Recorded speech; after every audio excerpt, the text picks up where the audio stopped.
ইতিমধ্যে আজি আমি ৰেখা বৰুৱা বাইদেউৰ গৃহটিৰ যি হস্তান্তৰকৰণ তাত উপস্থিত হৈছিল আমাৰ প্ৰসেনজিৎ গগৈদেৱ সাংবাদিক বন্ধু একালৰ মোৰ শৈশৱৰ বন্ধু লগতে জাজি শাখা সাহিত্য সভাৰ তেখেত সম্পাদক তেখেতকো এই মুহূৰ্তত এষাৰ ক'বৰ বাবে মই অনুৰোধ জনাইছোঁ তেখেতৰ মনৰ অনুভৱ।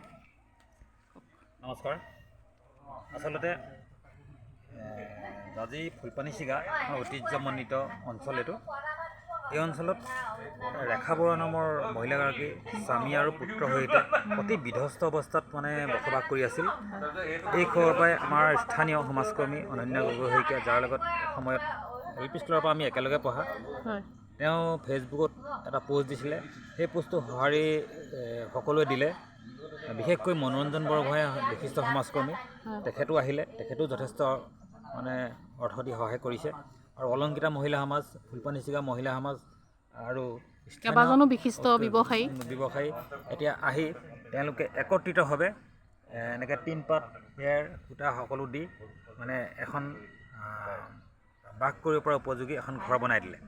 আৰু এতিয়া মই সাংবাদিক হিচাপে বিভিন্ন নিউজ কৰি থাকোঁতে এতিয়া এনে এটা পজিটিভ নিউজ কৰি মই নিজে সুখ অনুভৱ কৰিম।